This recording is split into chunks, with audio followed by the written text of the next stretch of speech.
fahatelo amin'ity volana novambra ity alady ihany koa natokany hevitsika M hitondranam-bavaka ny sampana mpanazava-stily nasionaly ary alahady mbola hipajirantsika ny loha hevitra hoe ny omana andriantompo ry ava-malala rehetra amitombona ho amintsika mandrakareva ny fahasoavana sy ny fiadanana avy amin'ilay Andriamanitra raitsika sy Jesosy Kristy tompo andeha isika hisaotra sy hideran'ny tompo ka hiara-hitsangana isika anao ny hira fahaenina andiny voalohany ary tsy hipetraka isika raha tsy vita ny vavaka melohany anovantsika ny hira fahaenina dia vakitsika ny apokalipsy toko faha 5 ny andiny fahatelo papan'ny faharoa ka hatramin'ny andiny fahaefatra no hiderantsika n'Andriamanitra hitsangantsika ry havana. Lehibe sy mahatalanjona ny asanao tompo Andriamanitra tsoa mba hisy somarina ny lalanao ry mpanjaka mandrakizay iza ny ataotra ary iza ny tsy ankalaza ny anaranao tompo fa hainao ihany no masina ary ny firenena rehetra ho avy ihany koa teo anatrehanao fa efa naharirary ny fitsakana maro no ataonao. Amen.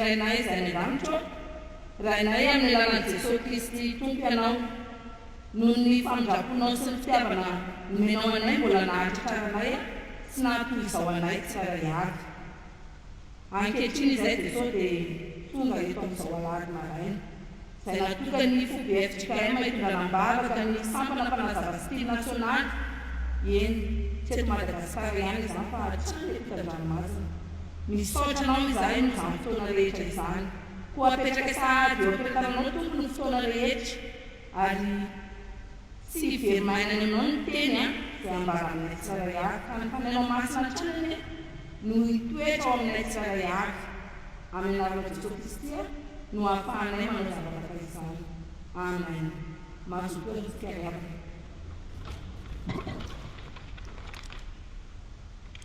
Andeha hoenitsika mpanajana sady hoeritreretintsika lalana tsara ny sitrapon'Andriamanitra izay hoentintsika indray hamakivakiana ity andro izay natokantsika ho alahady ny sabaty ity. Hoy ny teny soratra masina amintsika tsara hiavy fa efa nantsoina ho an'ny fahafahana ianareo lalàna kanefa aoka tsy entinareo anaraka amin'ny koa izany fahafahana izany fa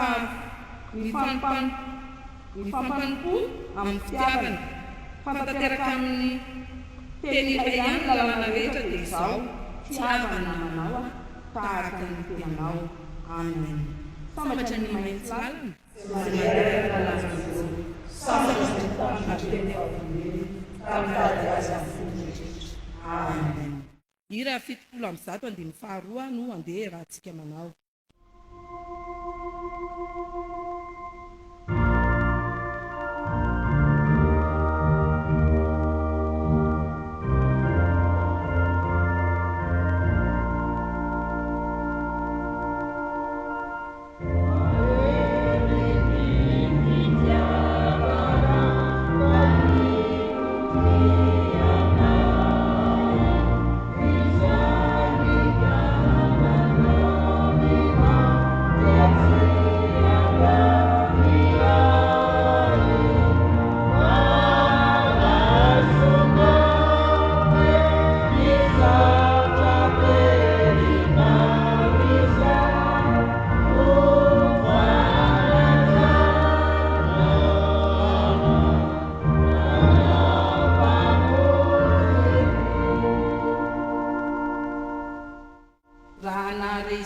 fanapon'Andriamanitra izany isika dia tsy nahatanteraka akory na dia nitiany namantsika koa andeha isika hiaraka anondrika ny lohantsika sy iombona amin'ny famakitsika ny Salamo faharaiky amby 50 andiny voalohany hatramin'ny faharaiky amby 10 hoentintsika hifonana eo anatrehan'Andriamanitra.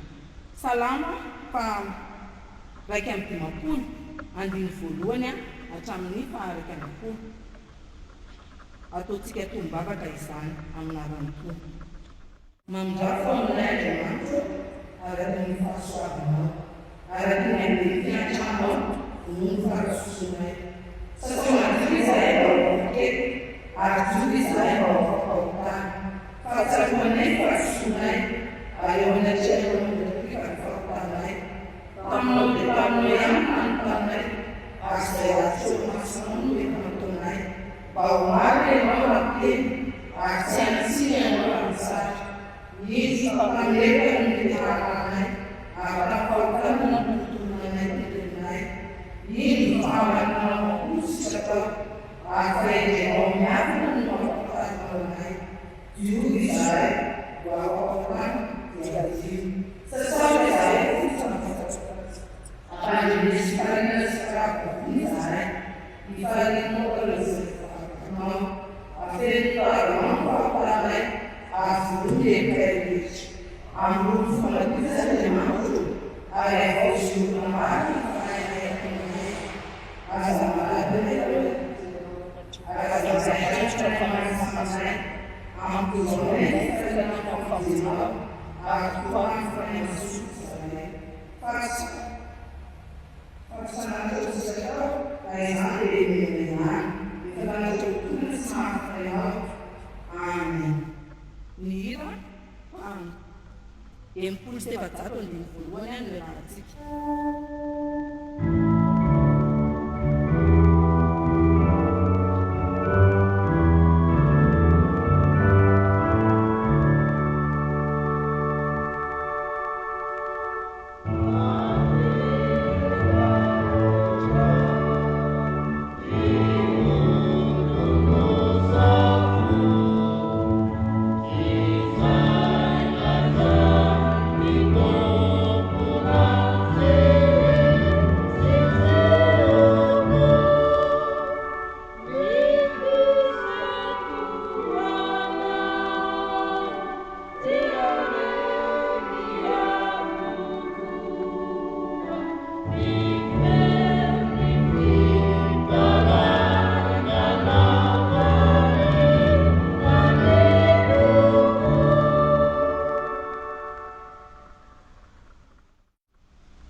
Eo am-pitsanganana riavana ny teny famelan-keloka izay atolotr'Andriamanitra ho antsika tsirairay avy ilay isanana antsika.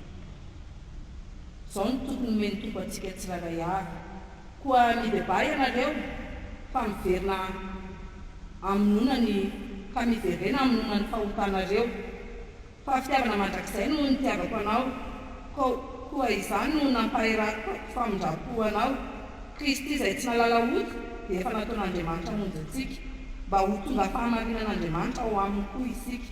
Voaverany erokareo noho ny anara-masina. Alleluia. Amen. Sambatra ny olona izay voaverana sy voasara amin'ny fahotana. Sambatra ny olona izay tsy saina izay voaverana ary tsy misy fahafanana. Amen. Ny raha valam-roapolo sy efajato andiny faharoa.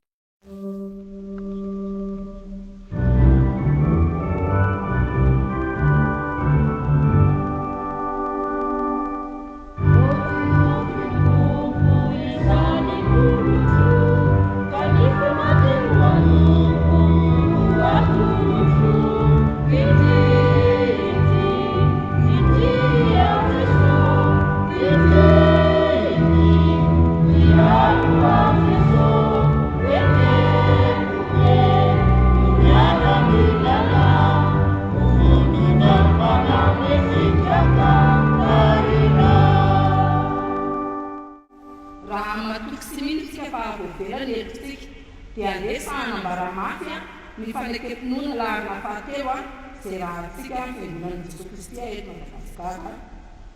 Manao hoe minon'Andriamanitra tokoa izay mpanao ny lanitra sy ny tany. Andriamanitra dia fanahy, Andriamanitra dia fitiavana, Andriamanitra dia manjaka hatramin'ny indrindra ka ho mandrakizay. Andriamanitra dia mampiseho fitiavana antsika, fa fombola mpanoratra isika dia maty hamonjentsika Kristy. Ino an Jesosy Kristy izany maratatola tongontsika, tonga izy hitarika sy hamonjy very. Izy no lalana sy fahamarinana amin'ny fiainana, izy dia tsy novo maro sy anio ary mandrakizay. Mino fanahy masina, izy no manambara ny fanahintsika fa fanas'Andriamanitra isika. Fanahy iray ihany no mandrapasantsika rehetra ho tena iray. Ny fandresena izay mandresy izao tontolo izao dia ny finoantsika. Tompo amin'ny tongony finoanay. Amen.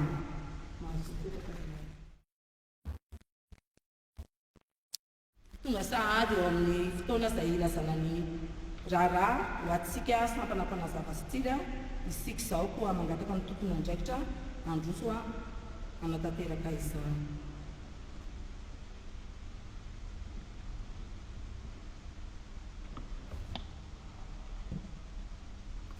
Aoka irehetra ny jerinareo, irena tsara amin'ny finoana. Ry havana malala ho amin'ny tompo, aminareo anefa fahasoavana sy ny fiadanana avy amin'Andriamanitra raitsika sy Jesosy Kristy tolontsika. Amen. Faly miaravantsika mpikambana eo anivon'ny sampatia FJKM maneran-tany toy izao alahady nasionaly natokana hitondranam-bavaka sy hanohanana ny asa eo anivon'ny sampatia izao. Ataontsika isan-taona izany araka ny fandaharam-potoana ny fiangonana. Misaotra ny tompo isika fatateraka soamatsara fandaharana fotoana napetraka toy ny fanokafana ny tao-piasana ho ambopolo sy roa arivo, ny fambolekazo, ny komity foibe, ny fitraofam-be voalohany ary ny fananganana ny komity fahatelo-polo taona. Ny omana ary isika mpikambana rehetra dia izao: beazina, mpanabe, mpitantana, mpanohana. Fa amin'ny taona 2024 no fankalazana an'Andriamanitra no ny fahatelo-polo taona ny sampatia FJKM ary ny fiaonam-be nasionaly dia ataontsika ao Antananarivo ny 10/12/13 Aogositra 2024 ary ny synodam-paritany Antananarivo andrefana no andray izany. Atao mandrakariva ny fanentanana antsika amin'ny fanohanana ny folobe sampatia toy ny fitaovana, vola, talenta sy fanomezam-pahasoavana avy amintsika mpikambana na ireo tranainy toy izy mivavaka ho amin'ny asa fanabeazana tanterahintsika. Amin'izao alahady nasionaly izao ary dia hitanina isika hitondram-bavaka ny asa sy handrotsaka ny rakitra ty amin'ny sampatia foibe toy izany koa ny adidintsika synodam-paritany aty amin'ny foibe sampatia.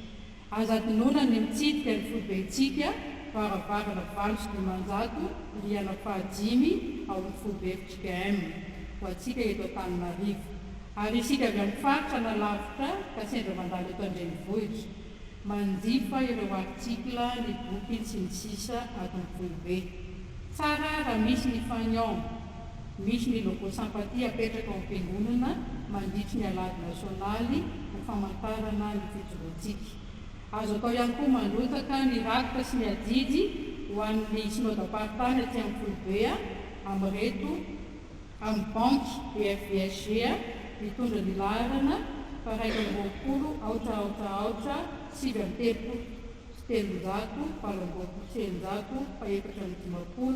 amin'ny anaran'ny sampanampanazava stily FJKM.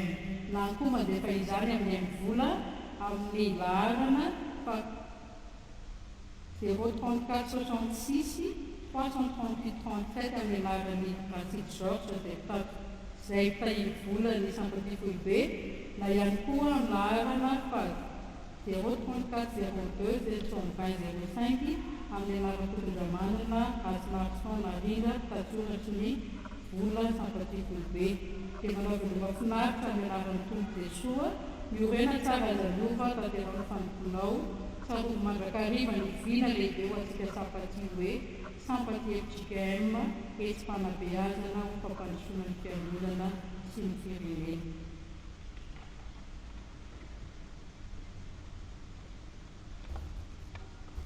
Tonga eo amin'ny fotoana izay ankalazana ny ten'Andriamanitra isika riavana koa mialohan'ny fananam-pananton'Andriamanitra izay hitary vavaka sy hamaky ny sesy ireo tenin'Andriamanitra dia andeha ataontsika ny ila enina amin'ny 7 amin'ny voalohany sy fahatelo. 9:70 andiny voalohany sy fahatelo.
Andriamanitra mbola misaotra mivera mankalaza ny anaranao izahay fa menao ity fotoana ity ahafahanay miveranao indray. Ankehitriny hamatsy amin'ny teny soratra masina izahay dia efa ny masinao no angatahanay mba hirotsaka ato anatinay ahafahanay mahazo izay tianao ambara dia arotsay amin'ny tompony izay mahatonoteny tontolo izay ahafahanay masinao izahay fa tsisy latsaka ny teny izay vatrina na dia kely azy. Dia amin'ny anaran'i Jesosy no manazava izany, saotra tompony. Amen.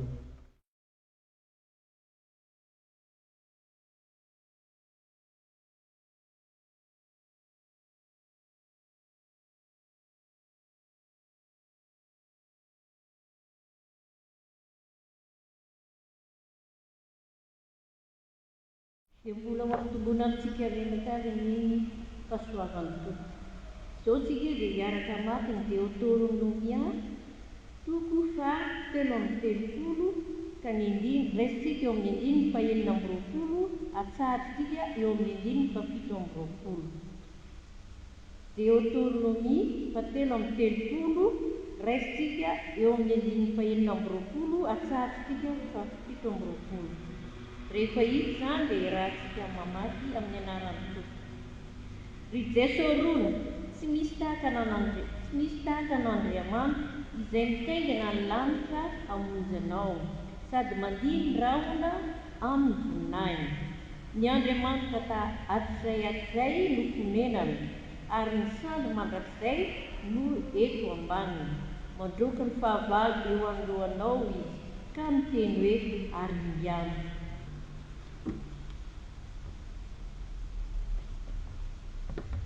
Mbola tohizatsika ny famakiana ny teny soratra masina. Izany dia hitantsika eo amin'ny filazantsara misoratan'i Jaona, filazantsara misoratan'i Jaona toko faha 4 ka ho raisitsika eo amin'ny andininy fa 7:30 dia atsarintsika eo amin'ny 5:20. Filazantsara ny Jaona toko faha 4 raisitsika eo amin'ny andininy fa 7:30 ka atsarintsika eo amin'ny 5:20.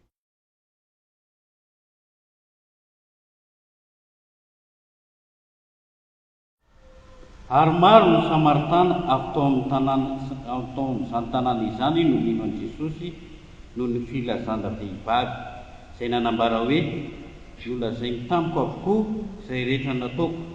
Ary rehefa nanantona azy ny Samaritana dia nangataka azy hipetra tao aminy ka dia nipetra tao 2 andro izy. Ary maro koa no nino no niteniny ka nanao tamin'ireo vehivavy hoe tsy noho ny filazantsara no filazanao ihany no inonay fa ny tenanay no mandre. Ka fantatray fa izy koa no mpamonjy izao tontolo izao. Ary rehefa afaka 2 andro dia niala tao Jesosy ka nakany Galilea. Fa ny tenan Jesosy no efa nanambara fa tsy misy mpaminany manandaza eo amin'ny tany.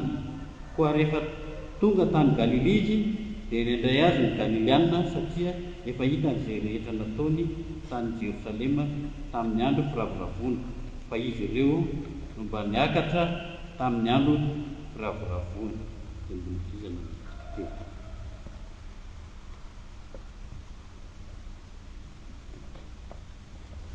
Ifaranatsika ny famakiana ny teny, izany dia hitantsika amin'ny epistily ho an'ny Tesaloniana. Tesaloniana voalohany toko fahadimy, andiny voalohany ka hatramin'ny faharay ambin'ny folo. Tesaloniana voalohany toko fahadimy, andiny voalohany ka hatramin'ny faharay ambin'ny folo. Rehefa hita dia ho vakiana ny anaran'i Jesosy. Fa ny amin'ny andro sy ny fotoana rahalahy dia tsy misy tokony ho soratako aminareo, satria nareo mahalala maromaro fa ho avy ny mpangalatra amin'ny alina ny androany. Raha misy ny olona manao hoe miadana sy mandro fa izay dia anjo azy tampoka amin'ny fandrindrana, toy ny fahararian'ny vehivavy raha miteraka, ka tsy afa mandrosotra mihitsy izy. Fa ianareo rahalahy tsy ao amin'ny maizina mba hahatratranareo toy ny mpangalatra izany andro izany. Fa ianareo rehetra dia zanaky ny mazava sy zanaky ny andro, tsy amin'ny alina na amin'ny maizina isika. Koa dia aza matory ny sasany isika, fa aoka hiambina ka olombelona. Fa izay matory dia matory amin'ny alina, ary izay mamy dia mamy amin'ny alina. Fa satria amin'ny andro isika dia aoka olombelona ka hitako ny finoana sy ny fitiavana ho fiarovan-tratra, ary ny fanantenana ny famonjeny ho fiarovan-doha. Fa Andriamanitra tsy nanindry antsika ho amin'ny fahatezerana fa mba azo famonjena amin'ny alalan'i Jesosy Kristy Tomponsika, izay maty hamonjy antsika mba hiara-belona aminy isika na mahatsiaro na matory, koa amin'ny fananahy sy ny fampatanjaha tahaka nataonareo ihany. Amen. Indray masina manolosina ny fahalalana. Teneo fahalalana. Andreny tenin'Andriamanitra isika ry havana, koa etoana dia misaotra ny mpanompon'Andriamanitra izay nanaiky ampitiavana hitondra ny hafatra ho antsika fiangonana manontolo sy ny sampana mpanazava stily. Dia ny filohan'ny sampaty fohy be Andriamatoa Rabe Maninandratra Arivo Lanto Johnson, izay mitondra ny anarana amin'ny sokoto hoe Jabadin'ny Remby mpitandrina filohan'ny sampaty fohy be. Koa misaotra anao izay président afaka hitondra ny tenin'Andriamanitra, dia ny tompo miteny anao izay tianao ambara anay. Mankasitraka indrindra tompo. Ny alohan'ny hitsangana mpanompon'Andriamanitra anambara izany hafatra izany dia andeha hitsangana isika anao ny hira 720 sy 400. Hira 720 sy 400.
Ivavaka isika misaotra ry tompo Andriamanitra rainay raha afaka handreny teninao, angatakanao fanamasina hitari-dalana anay, hampiteny anay izay tianao hambara ny vahoaka dia amin'ny anaran'i Jesoa Kristy tomponay.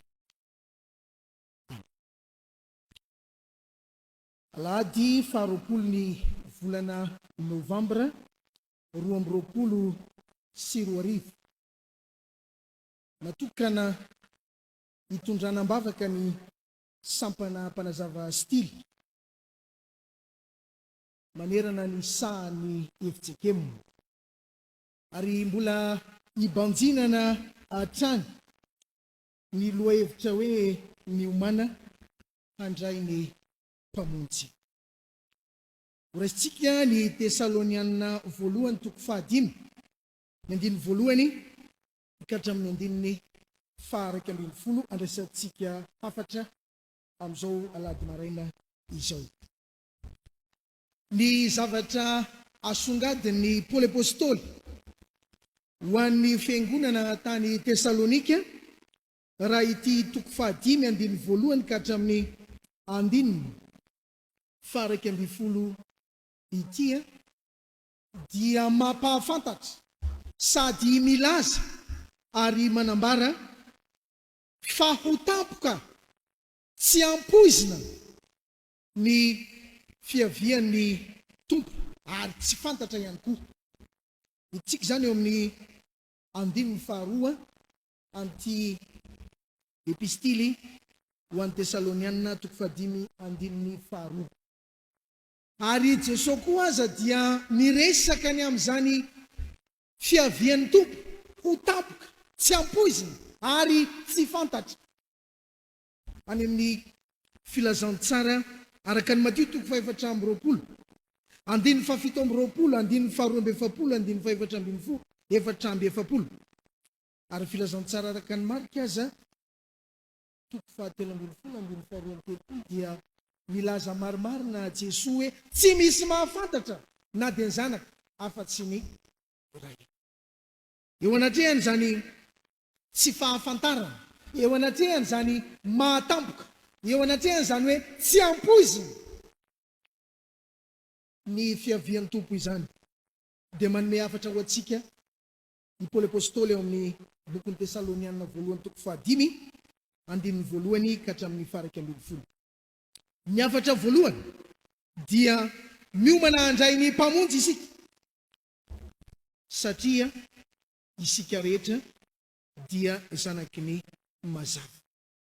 Eo amin'ny mahatampoka sy tsy ampoizina izany fiavian'ny tompo zany dia isika rehetra mandeha araky ny fahazavan'i Jesosy Kristy. Tesalonianina 1 toko 5:1. Mivaky toy izao amin'ny anaran'ny tompo fa ianareo rehetra dia zanaky ny mazava sy zanaky ny andro. Ny hoe zanaky ny mazava dia zao hoe manaraka an Jesosy Kristy ilay mazava sady ilay miteny hoe izaho no fahazavany zao tontolo zao. Ary Isaia mpaminany koa raha dia fa miteny toy izao hoe mitsangana mihazava fa tonga ny fahazavanao ny Isaia toko 40:1 tapany 1. Jesosy Kristy dia manamafy an'izany hoe ianareo no fahazavana zao tontolo zao.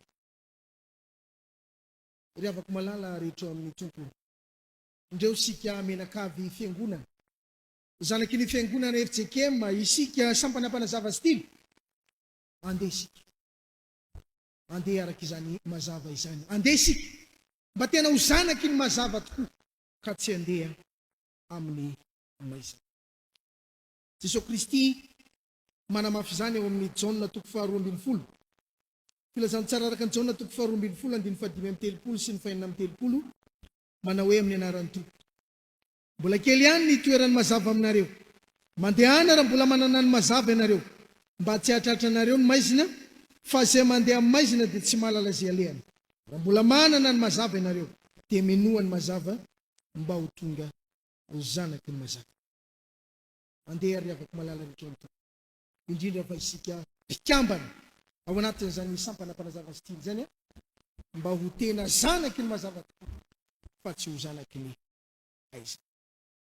Ny zavatra faharoa akoatry ny hoe zanaky ny mazava isika, eo am-piandrasana ny fiavian'ny mpamonjy, eo am-piomanana fa ho tampoka sady tsy ampoizina ny fiavian'ny tompo. Ny 9 dia misy an'tahaka izao hoe olona mifoa sady olona miambina no miandry ny fiavian'ny mpamonjy. Hitantsika zany eo amin'ny 9 tapany 1 amin'ny bokin'ny Tesalonianina izay efa nivakiana tamintsika teo ihany, mivaky toy izao amin'ny anaran'ny tompo: koa dia aza mba matory toy ny sasany isika faoka iambina. Na ny hoe tsy matory na ny hoe miambina dia samy mitovy ny hevitra izany, samy milaza hetsika ataon'olona iray, satria be fahavalo zao fiainantsika, mila miambina tsika, be mpandrova zao fiainantsika zao. mila miaritory isika. Izay ny dikany hoe mifo. Ary ny mifo koa dia azo dika hoe tsy eo am-pandriana intsony fa miarina ary mandeha miasa. Ny boky Efesiana 5:5-20 dia milaza manao hoe mifo azy ianao zay matory, mitsangana amin'ny maty fahampazavana Kristy. Isika fiangonana FJKM eo ampiandrasana ny fiavian'ny tompo dia zao kristianina mifoha ary kristianina miamba. Isika sampaty ihany koa dia ho zava-dehibe amintsika izany hoe kristianina mifoha zany, sampaty mifoha zany ary sampaty miamba. Zavatra anankiroa no efa hitantsika izay. Ny anankiray voalohany teo dia milaza amintsika fa ny olona miomana miandry ny fiavian'ny mpamonjy, andray ny mpamonjy dia zanaky ny mazava. Ny faharoa dia hoe olona mifo. Fa ny fahatelo dia zao hoe olona mahony tena. Hitantsika zany amin'ny 9 tapany faharoa ihany hoe ka hahono tena. Be ny zavatra miseho teo amin'ny fiainan'ireto kristianina tany Tesalonika ireto. Teo indrindra no nitenena ny Paoly apôstôly tamin'izy ireo fa mila mahony tena ianareo, satria raha tsy mahony tena dia mitondra any amin'ny fiainana tsy voafehy, mitondra any amin'ny fiainana tsy izy, mitondra any amin'ny rendrarendra ary mety hitondra makany amin'ny filibra.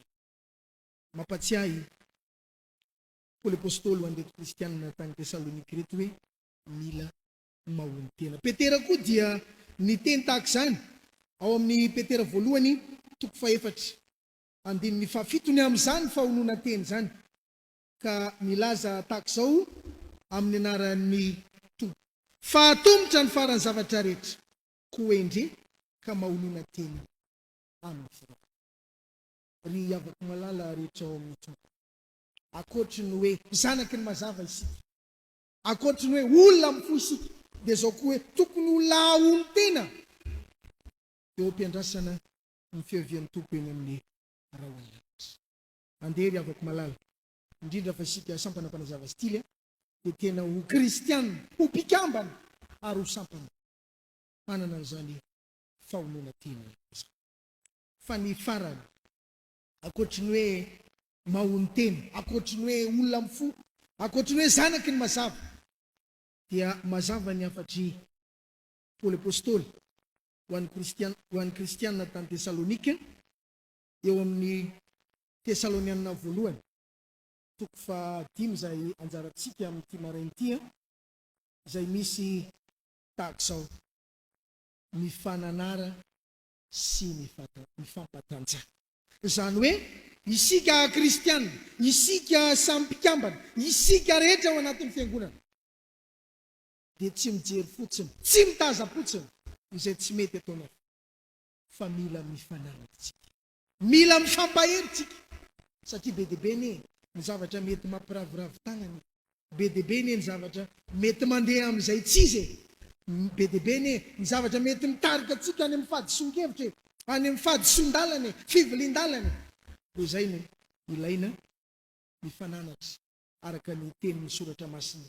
I Paoly apôstôly ihany no manamafy izany eo amin'ny bokin'ny Kolosianina 3:9-12.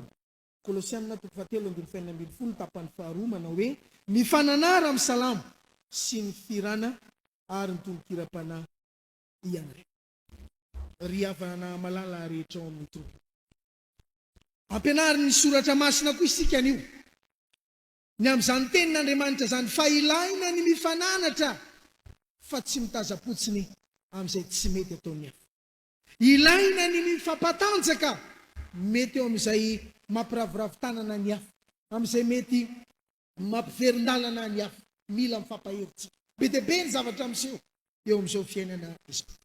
Koa taditio ary ho atsika fiangonana, indrindra ho atsika mpikambana ao anatin'ny sampana mpanazava stily, efatra no nomenantsika tamin'ity maraina ity, satria nambaran'ny Paoly apôstôly tamin'ny fiangonana tany Tesalonika hoe ho tampoka tsy ampozina ary tsy fantatra ny avin'nytompo dikan'izany mila mandeha araky ny mazava itsika mba ho zanaky ny mazava ary mba olona mifo isika fa tsy olona matoto ary mila olona mahony tena fa tsy ho viravirain'ilay ratsy ary ny farany teny hoe mila mifananatritsika sy mifampakatra eo an'Andriamanitra iryrony voninahitra.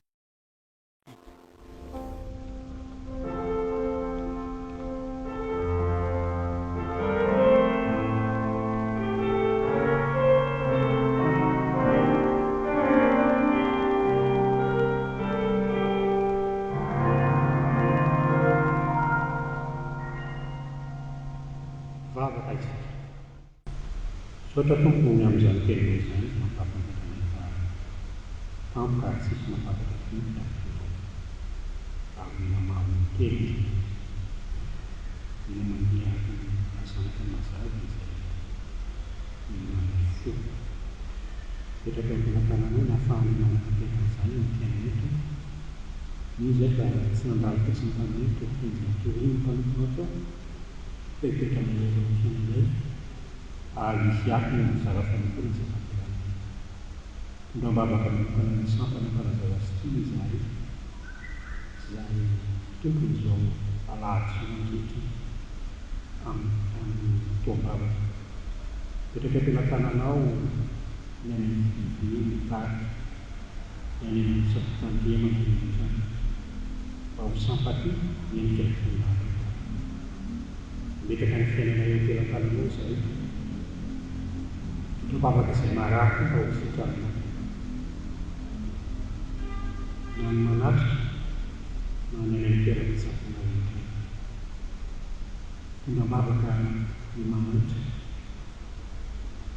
zanaka fiasan'ny tananety any ny toerananatra tahimanokana mba mavaka ny fiangonan'i Jesosy Kristy eto Madagasikara ny baofibe piarakarafibe ny partemanisa tsokatsika ankely am-pilatananao ny fanatrina mambavaka ny sampafisa fitandrefana mba mampandinao mba ho sampana fivelona mieritra ny voninahitra azy fa sampana zay koa ny firenenay tanao ny toerana misy azy afao ny firenenay ahoana kampana isan-karazana dila ny arapana dia mipetraka am-pilatananao zany rehetra ny fanatrina sitraka tsy maminay ankehitriny manapaka ny fampitay ny fanampaka tsara tsy fely ny fianarana anao manao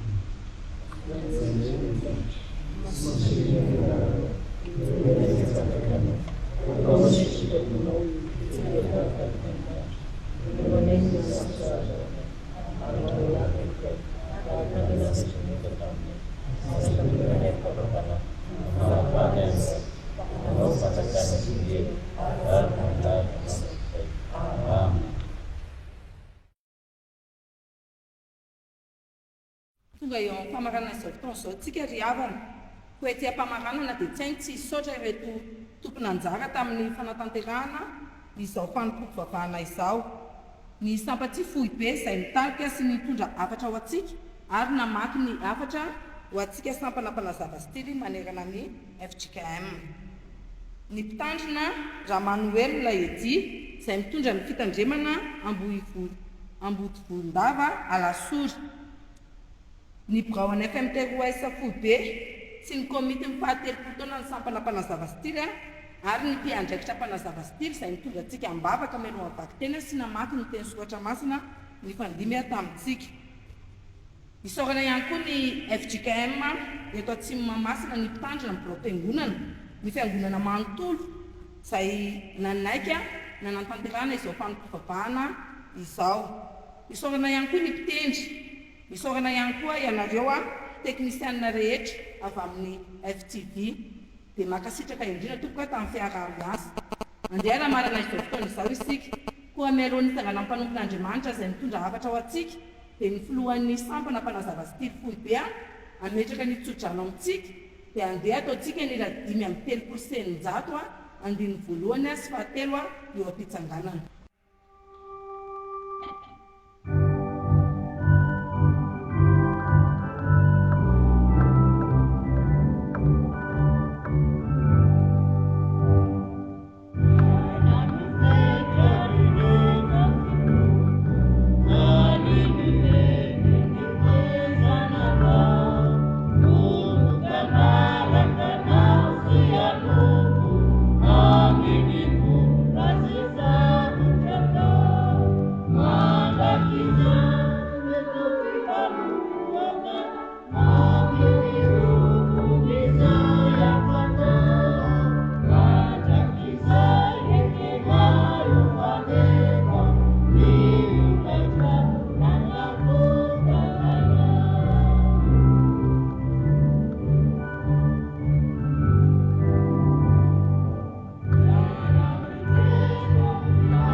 tanteraka aminareo rehetra any mitsodrano izay hotonolona amin'ny anaran'ny tompo ary andriamanitry ny fiadanana ny masina anareo samy tanteraka arofana avokoa ny fanahinareo ny ainareo ny tenanareo tsy anatsiny mandra-piaviny Jesosy Kristy tompontsika mahatoky ilay miantso anareo izy ihany maneho izany